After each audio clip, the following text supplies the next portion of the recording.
বুঝলে সেনাপতি, কাল আমার কাছে একজন দরিদ্র চাষি এসেছিল ধার হিসেবে কিছু অর্থ সাহায্য চাইতে।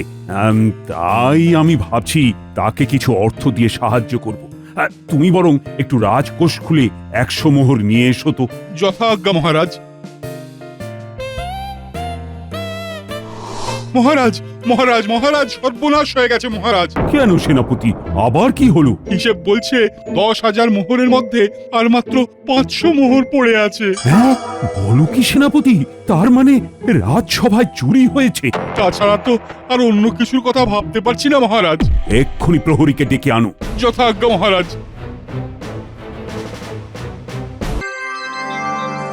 কি হলো গোপাল, তোমার মুখের এই হাল কেন? এমন বেজার হয়ে আছে কেন মহারাজ? আপনি কি জানেন না যে কাজ করতে এলেই গোপালের জ্বর আসে? দেখুন, রাজসভায় না আসার নতুন হয়তো বাহানা করবে বলে অমন মুখ করে বসে আছে। আজকে আমি আপনার সাথে আর কোনো ঝগড়া করব না মন্ত্রীমশাই। আসলে মহারাজ, বেশ কয়েকদিন ধরে আমার দাঁতে প্রচন্ড যন্ত্রণা হচ্ছে। আজ বড় কষ্ট করে এসেছি, মনে হয় কাল থেকে আর বেশ কয়েকদিন আসতে পারবো না মহারাজ। তাহলে তুমি আজ বা এলে কেন? কয়েকটা দিনের ছুটি নিয়ে সুস্থ হয়ে তারপর না হয় এসো। আর মনে করে রাজবৈদ্যকে দেখিয়ে নিও কিন্তু। আগে মহারাজ, তাহলে আমায় আজ্ঞা দিন, আমি আজ একটু তাড়াতাড়ি বাড়ি যেতে চাই। হ্যাঁ হ্যাঁ, নিশ্চয়ই। তুমি এখন বাড়ি যাও, সুস্থ হয়ে তারপরে এসো। যথা আজ্ঞা মহারাজ। গোপাল বাড়িতে ঘরকুনো হয়ে থাকলে বেশি বাইরের ব্যাপারে নাক গলাতে পারবে না, তাই ও সুস্থ হয়ে ওঠার আগেই হাত পরিষ্কার করে ফেলতে হবে আমার।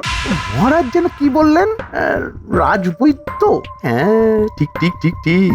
গোপালকে বেশি দিন ঘরে রাখতে গেলে রাজবৈদ্যকে আমায় হাত করতেই হবে।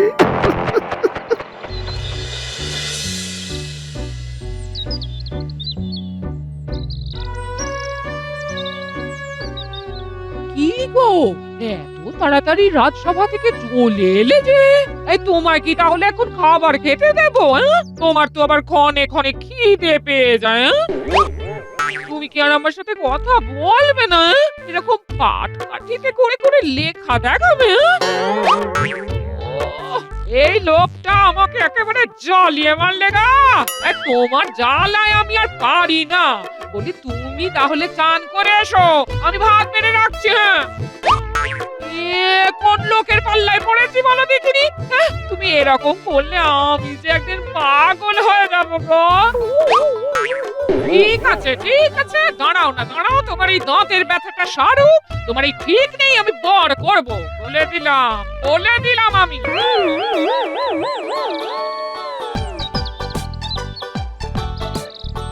ও গোপাল দাদু, তোমার দাঁতে ব্যথা হয়েছে শুনলাম। কি গোপাল দাদু, তুমি এরকম করে কথা বলছো কেন? আর বলিস না, এই নিয়েই তোর দাদুর সাথে আমার এই মাত্র ঝগড়া হচ্ছিল। কি করি বলতো, এই বুড়োর জ্বালায়। কিন্তু দিদা, তুমি তো জানো আমাদের দাদু কত মজার, তাই জন্যই এমন একটা বুদ্ধি বের করেছে। কি বলো? আমার কিন্তু এরকম করে দাদুর সঙ্গে কথা বলতে দারুণ মজা লাগছে। ও দাদু, তোমার দাঁতের ব্যথা সারানো হয়ে গেলে আমাদেরকে কিন্তু ওই ভোলা ময়রার দোকানের সব মিষ্টি একদিন খাওয়াতে হবে। হ্যাঁ, কি মজা কি মজা কি মজা কি মজা কি মজা।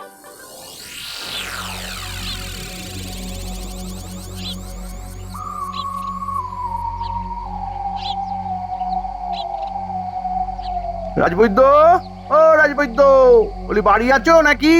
হ্যাঁ হ্যাঁ মন্ত্রী মশাই, এই তো। তা হঠাৎ আপনি এখানে? এই কিছু কথা আছে তোমার সাথে। চলো চলো, ভেতরে গিয়ে বলবো। চলো চলো।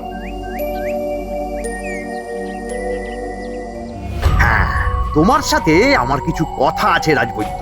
হ্যাঁ, কি কথা বলুন মন্ত্রী মশাই। দেখো, শুনতেই তো পেলে গোপালের দাঁতের অবস্থার কথা। হ্যাঁ, শুনলাম। দেখো, গোপাল এখন যদি বাড়িতে থাকে বাইরের কোনো ব্যাপারে একদম নাক গলাতে পারবে না। তাই এই সুযোগে আমি রাজকোষ থেকে বেশ কিছু অর্থ চুরি করার কথা ভাবছি। সে কি মন্ত্রী মশাই? হ্যাঁ, আর গোপাল ওর দাঁতের যন্ত্রণার ওষুধ নিতে তোমার কাছে নিশ্চয়ই আসবে।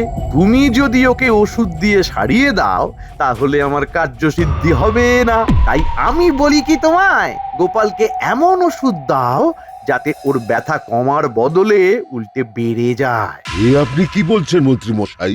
বেশি সাধু সেজো না তো, আমার একার লাভের জন্য তোমার কাছে এসেছি।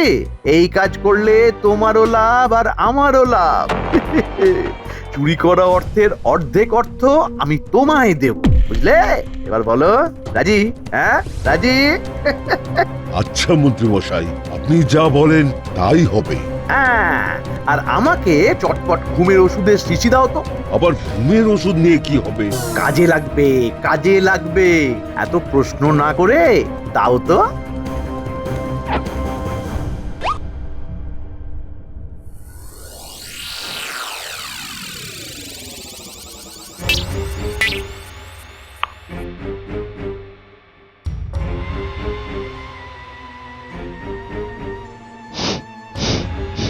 এখানে এত রাতে ওলাওকে রেখে গেল? যেই রেখে যাক না কেন, বড্ড খিদে পেয়েছে। আর কি সুন্দর গন্ধ বেরোচ্ছে এটা থেকে, খেয়ে নি বরং।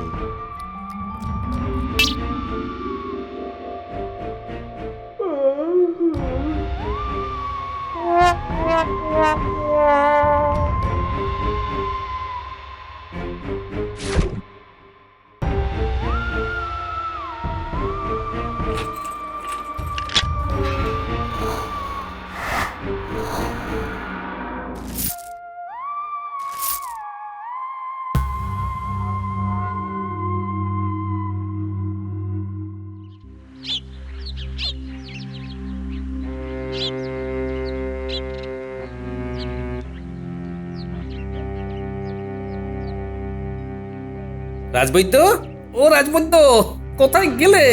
ও রাজবৈদ্য, আবার কোথায় চলে গেল? ও, এদিকে আমি আর দাঁতের যন্ত্রণায় দাঁড়িয়ে থাকতে পারছি না। কি যে হবে কে জানে। এতক্ষণ তুমি কোথায় ছিলে বলো তো রাজবৈদ্য?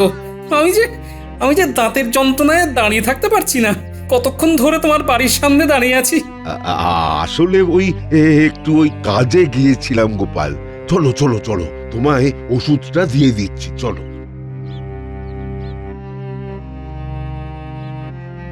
তুমি আমাকে বাঁচাও। আমি দাঁতের যন্ত্রণায় আর কথা বলতে পারছি না, কিছু খেতেও পারছি না।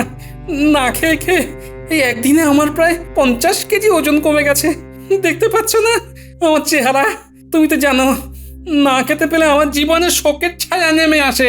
আমি কোনোভাবে ওষুধ দিয়ে বাঁচাও রাজবৈদ্য। ঠিক আছে গোপাল, তুমি বসো, আমি তোমায় ওষুধ দিচ্ছি। প্রতিদিন এটা 2টো করে খাবে। কয়েকদিনের মধ্যেই তুমি সম্পূর্ণ সুস্থ হয়ে উঠবে। তোমায় অনেক ধন্যবাদ। এখন আমি আসি।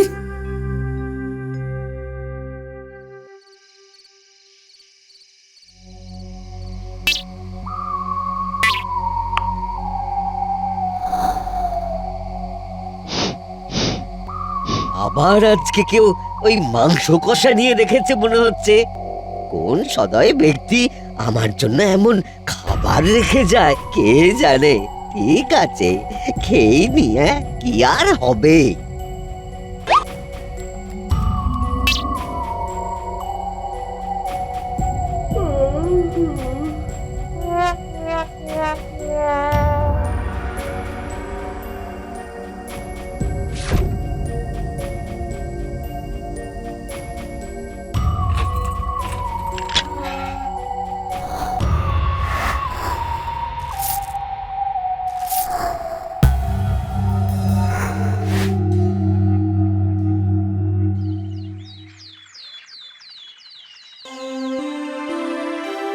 বুঝলে সেনাপতি, কাল আমার কাছে একজন দরিদ্র চাষি এসেছিল ধার হিসেবে কিছু অর্থ সাহায্য চাইতে। তাই আমি ভাবছি তাকে কিছু অর্থ দিয়ে সাহায্য করব। তুমি বরং একটু রাজকোষ খুলে 100 মোহর নিয়ে এসো তো।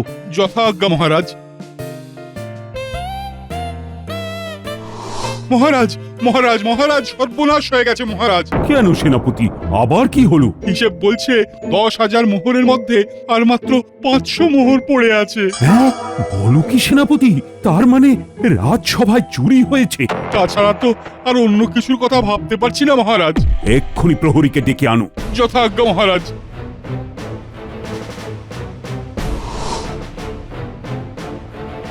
এই যে তুমি পাহারায় থাকতে এত বড় একটা সর্বনাশ হয়ে যায় কি করে প্রহরী? তুমি রাত্রিবেলা পাহারা না দিয়ে কি করো? আমি তো সারা রাত পাহারা দিই, তবে তবে বিগত দুদিন ধরে আমার পাহারা দেবার জায়গায় কি যেন খাবার রেখে দিয়ে যাচ্ছে। হ্যাঁ, খাবার রেখে দিয়ে যাচ্ছে মানে? আজ্ঞে মহারাজ, একদিন পোড়াও একদিন মাংস, এই রকম খাবার আমি বিগত 2 দিন রাতে খেয়েছি। তারপর তো আমার কিছু মনে নেই মহারাজ। হায় হায় হায়, কি সর্বনাশ হয়ে গেল! সিন্ধুক থেকে টাকা চুরি হয়ে যাচ্ছে, অথচ প্রহরী বুঝতে পারছে না। এ কেমন লোককে রেখেছি আমি! দাঁড়াও, তোমার ব্যবস্থা হচ্ছে। একবার শুধু ধরতে পারি চোরটাকে, তারপরে সব কটাকেই একসাথে শুলে চড়াবো। মহারাজ, আপনি আর কিছুই ধরতে পারবেন না। যা চুরি আমি করে ফেলেছি তাতেই আমার কম করে প্রায় 1 বছর এখন চলে যাবে। জানাজানি হয়ে যাওয়ার আগেই তাই আমি যত পেরেছি লুটে নিয়েছি। আমি কি অত বোকা?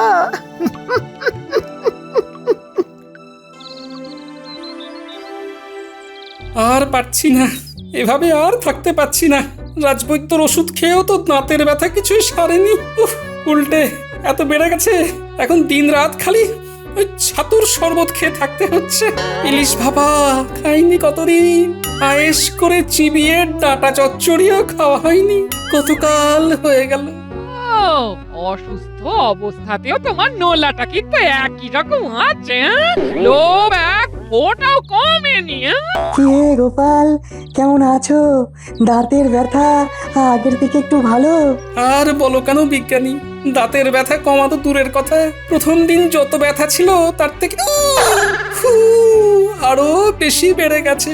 এই প্রথম রাজবৈদ্যর ওষুধ খেয়েও কিছু কাজ করছে না। বলো কি গোপাল, রাজবৈদ্যের ওষুধ খেয়েও তোমার ব্যথা কমেনি, বরং বেড়ে গেছে? তাহলে আর বলছি কি? গোপাল দাদু, তোমার দাঁতে ব্যথা কেমন আছে খবর নিতেই তো আমরা এলাম। আর বলিস না পুঁটি, আমি ঠিক মতো কথা বলতে পারছি না রে। ব্যথা তো কমেইনি, বরং বেড়ে গেছে। কেন তুমি রাজবৈদ্যর ওষুধ খাওনি? খাবো না কেন? খেয়েও তো এই হাল। ব্যথা কমার বদলে উল্টে বেড়ে গেছে। এরই মধ্যে রাজসভার আরেক কাণ্ড ঘটেছে গোপাল। রাজকোষ থেকে বিপুল পরিমাণে অর্থ চুরি গেছে। বলো কি? আর রাজবৈদ্যের কথা বলতে মনে পড়লো, ইদানিং মন্ত্রীর বাড়িতে রাজবৈদ্যকে প্রায়ই আসতে দেখা যাচ্ছে। কি বললে? গোপাল দাদু, বিজ্ঞানী দাদু ঠিকই বলেছে। একটু আগেও যখন আমরা মন্ত্রী মশাইয়ের বাড়ির সামনের মাঠে খেলছিলাম, তখন দেখলাম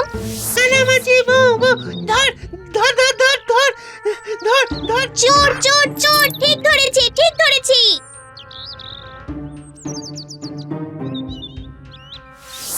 বুঝলে বিজ্ঞানী, আসল ব্যাপারটা তাহলে ঠিক কি? কি গোপাল? এইবার আমি ওই 2 2 4 করতে পারছি। মন্ত্রী মশাই কেমন সে তো আমরা সবাই জানি, কিন্তু এবার রাজবৈদ্য সেই দলে নাম লেখালো। তাই যখন আমি রাজবৈদ্যর কাছে ওষুধ নিতে গিয়েছিলাম, তখন ওর হাতে একটা মোহরের থলি দেখি। তখন দাঁতের যন্ত্রণায় কাতরাচ্ছি বলে কিচ্ছু ভাবিনি, কিন্তু এখন তো ভাবতেই হচ্ছে। একটু খুলে বলো তো গোপাল, কি বলতে চাইছো? খেলাটা বুঝতে পারলে না? এই কদিন রাজসভাতে আমিও নেই, আর রাজবৈদ্য মন্ত্রীর সাথে হাত মিলিয়ে আমার ব্যথা কমার বদলে ব্যথা বাড়ার ওষুধ দিয়ে আমাকে কাহিল করতে চাইছে। তাই তো বলি, রাজবৈদ্যর ওষুধ খাওয়ার সাথে সাথে আমার ব্যথা কমার বদলে বেড়ে যায় কিভাবে? তাহলে এখন কি উপায় গোপাল দাদু? দাঁড়া, আমাকে একটু ভাবতে দে। একটা বুদ্ধি এসেছে।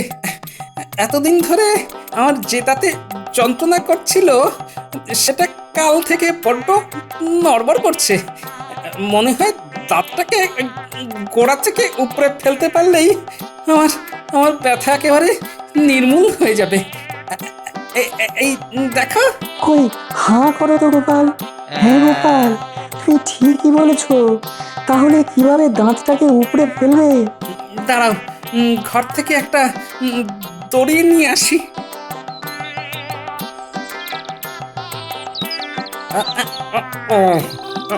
এইভাবে আমার নাতি নাতনিরা আর বিজ্ঞানী আর গিন্নি, তুমিও ধরে চান্দাও দেখি।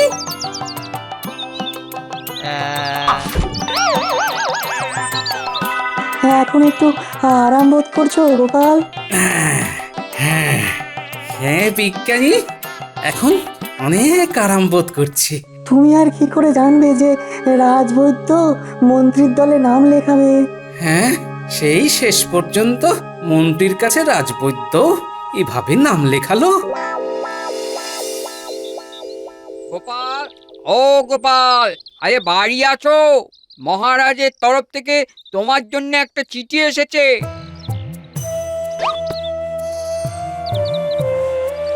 গোপাল, তুমি কেমন আছো? এই মুহূর্তে রাজসভায় তোমাকে খুব প্রয়োজন। রাজসভায় চুরি হয়ে গেছে, সেনাপতি সহ কেউ চুরির সমাধান করতে পারছে না।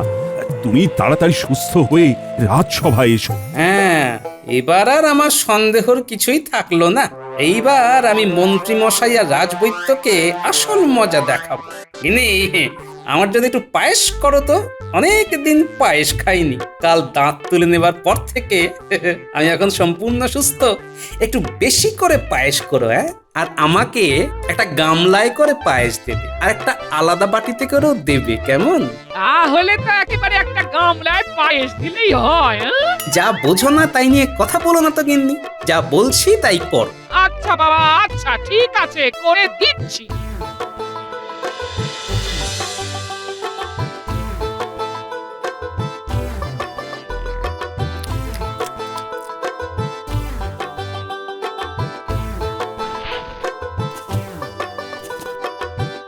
এইবার জমবে মজা। এই কদিন রাজসভায় না গিয়ে আমার মহারাজ আর বাকিদের জন্য খুব মন কেমন করছে। আমি এলাম, কেমন? হ্যাঁ, এসো এসো, এই সাবধানে। হ্যাঁ।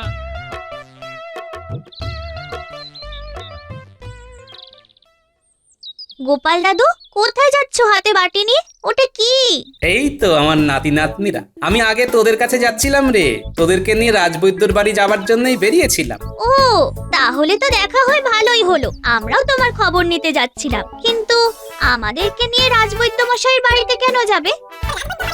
সব বুঝতে পারলি? হ্যাঁ গোপাল দাদু, সব বুঝেছি। রাজবৈদ্য, বাড়ি আছো? হ্যাঁ হ্যাঁ, এই তো গোপাল, বলো বলো কি দরকার? এখন কেমন আছো? যেমন তুমি রেখেছো রাজবৈদ্য। মানে? মানে এই যে তোমার দেওয়া ওষুধ খেয়ে আমি একেবারে সুস্থ হয়ে উঠেছি। তাই গিন্নি তোমার জন্যই একটু পায়েসটা রেঁধে পাঠালো, তাই তোমাকে পায়েস খাওয়াতে চলে এলাম। তার আগে তোমার বাড়িতে ঢুকি, চলো। এই নাও রাজবৈদ্য, পায়েসটা খেয়ে নাও। কিন্তু আমি তো ব্যথা বাড়ার ওষুধ দিয়েছিলাম। গোপাল সুস্থ হলো কি করে? যাকে ওই যখন গেছে, তাহলে আর এত ভেবে লাভ কি? কি এত ভাবছো রাজবৈদ্য? খাবে না? হ্যাঁ, এই তো খাচ্ছি। আচ্ছা রাজবৈদ্য, তোমার স্নান ঘরটা কোথায়? আমার বড্ড পেয়ে গেছে বুঝলে, বড় বাইরে যাব। এই তো এখান থেকে ডান দিকে গিয়ে সোজা দেখতে পাবে, ওটাই স্নান ঘর। ঠিক আছে রাজবৈদ্য, তুমি খাও, আমি কাজ সেরে আসি, কেমন?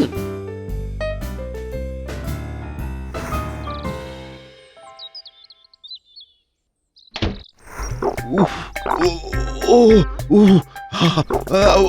কি কি পেট গুড়গুড় করছে। এক্ষুনি স্নান করে যাওয়া দরকার, নইলে নইলে নইলে এখানেই হয়ে যাবে। ওদিকে তো আবার গোপালও এখনো বেরোলো না। কি যে করি? যাই যাই, ধাক্কা দি, যাই।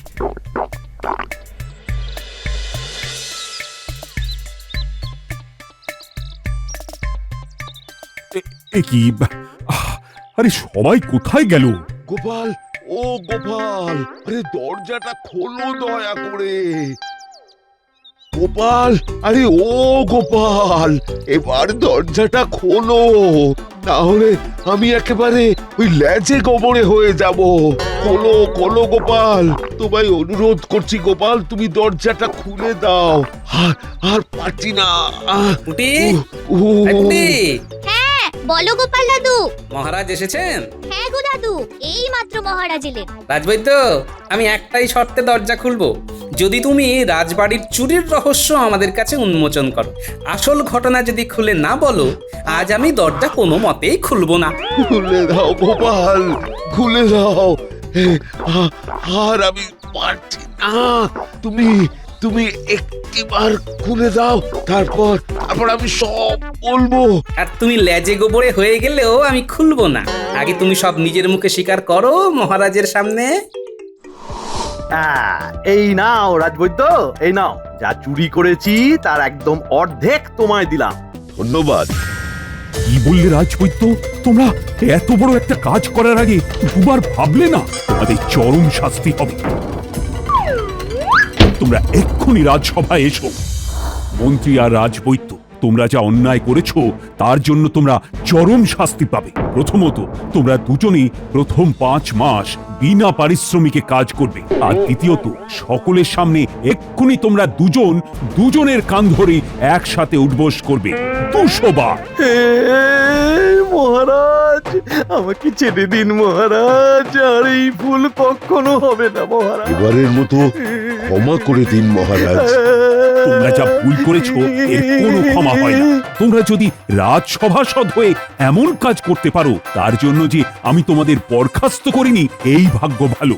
যা বললাম যদি এক্ষুনি তাই না করো, তাহলে 5 মাস কিন্তু 1 বছর হয়ে যাবে। সেটা খুব ভালো হবে তো?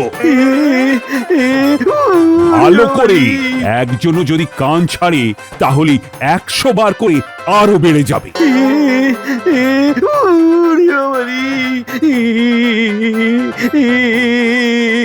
তাহলে দেখলেন তো মন্ত্রী আর রাজবৈদ্য, গোপাল ভাঁড়ের পেছনে লাগার কি পরিণতি হতে পারে।